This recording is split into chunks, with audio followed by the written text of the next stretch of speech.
The port of Bantan in 1650 C hummed with a cacophony of tongues: Javanese, Malay, Arabic, Dutch, Chinese. At its center, in a grand house with teakwood carvings depicting paradise birds, lived Surya Dharma. He was a pillar.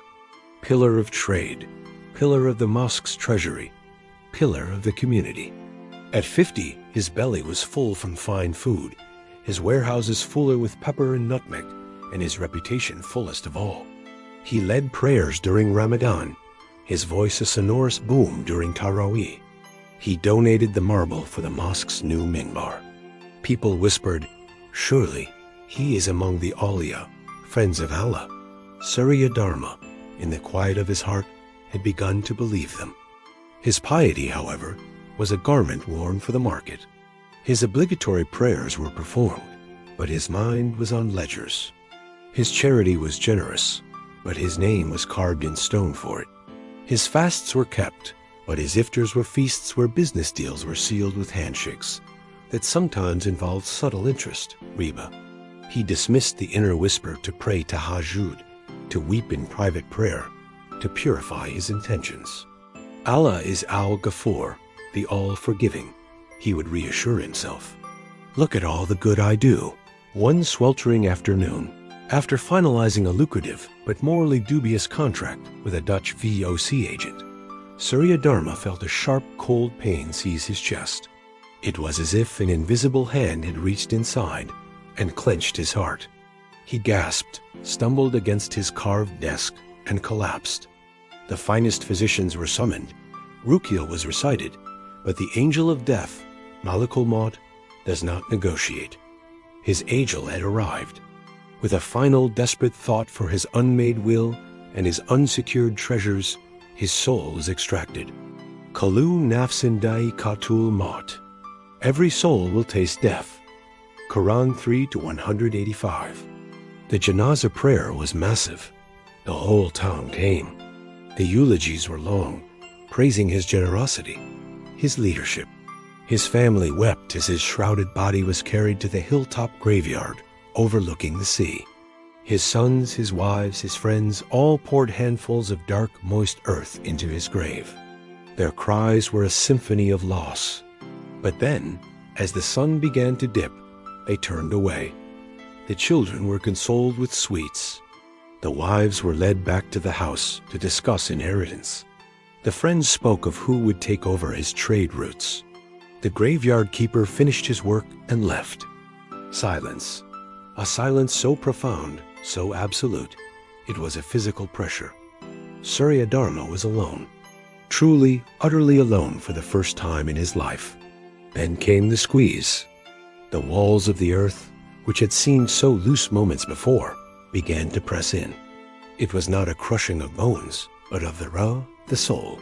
For the believer, this squeeze is like a mother's loving embrace after a long absence. For Surya Dharma, it was the terror of being trapped in a collapsing void. The earth pressed with a cold, merciless weight, a punishment for every time his heart had been constricted by greed and love for this very world. He tried to scream, but no sound existed here. Then footsteps, fading footsteps of his family leaving. Then new ones, heavy, resonant, shaking the very fabric of his dark chamber. Two presences entered his grave. A light, terrifying in its starkness, illuminated the space. Before him stood two immense, awe-inspiring figures. Their eyes were like piercing wells of fire and ice. Munkar and Nakir. Their voices were not sound, but vibrations that interrogated his very essence. Man Rabuka, who is your lord? His mind, trained by a lifetime of ritual, scrambled. Allah, he stammered, the word feeling strange on his non-existent tongue. Ma Dinuka, what is your religion? Al-Islam, he whispered, but the word lacked the sweetness of conviction. Wa ma hadhar rasulu aladi barsila ilaikum? Who is this man who was sent to you? Muhammad Rasulallah, he choked out. He knew the answers, but they brought him no comfort. They were barren facts, divorced from the lived reality of his heart. The angels did not smile. The light around them dimmed, replaced by a different sickly glow. The interrogation was not over. It was transforming. From the walls of his grave, shapes began to coalesce from the darkness. These were his companions. But they were not the beautiful man with a radiant face described by the prophet PBUH.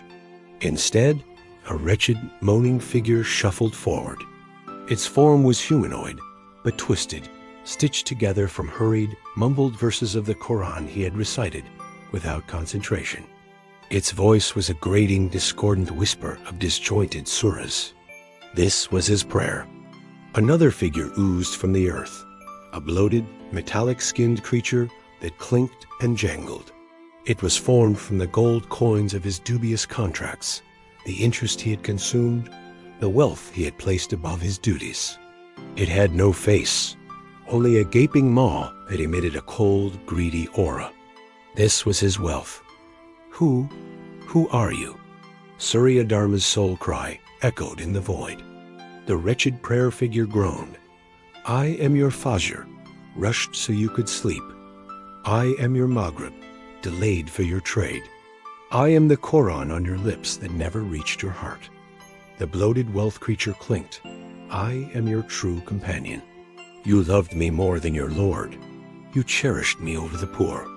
You built your life upon me, and now I am your eternity. Terror, beyond any earthly fear, engulfed him. This was his Karen in the grave. Not a beautiful embodiment of good deeds, but monstrous reflections of his hollow worship and sinful gains. Then, a window opened in the ceiling of his grave. Through it, he saw a glimpse of Jannah indescribable gardens, flowing rivers, a peace that seeped into his very core and made his current torment 1,000 times more acute. The scent of musk and paradise tormented him.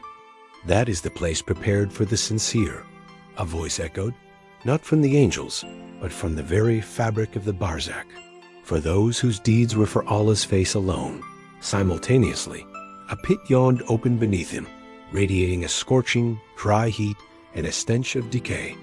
The screams of its inhabitants were a distant, horrifying chorus. And this, the voice intoned, is the destination of those who are deceived by the world?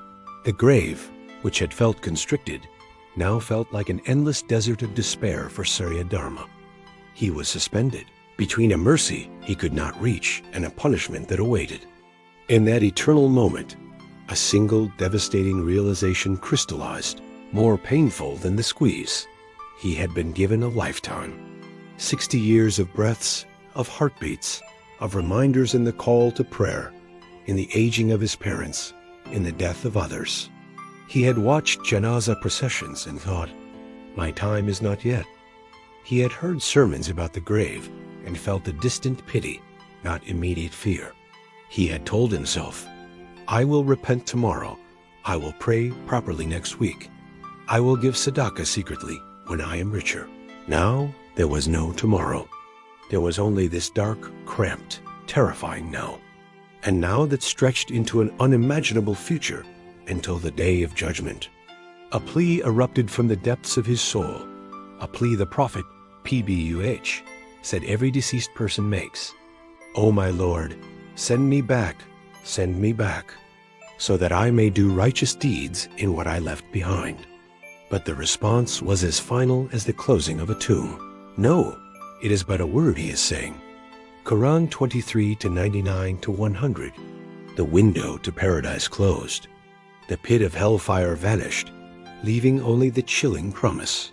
He was left in the oppressive darkness with his true companions, the distorted forms of his neglected prayers and his sinful wealth. The first night in the grave had just begun, and it was a night that would have no dawn for a very, very long time. And in the world above, the moon rose over Bantan. In his grand house, his sons argued over his estate. In the mosque, the imam gave a sermon about death, urging the congregation to learn from those who have passed. And in the graveyard, the wind sighed through the grass, carrying a whisper heard only by the penitent hearts. Prepare for your first night, for it is coming, and you will meet there only what you have sent ahead.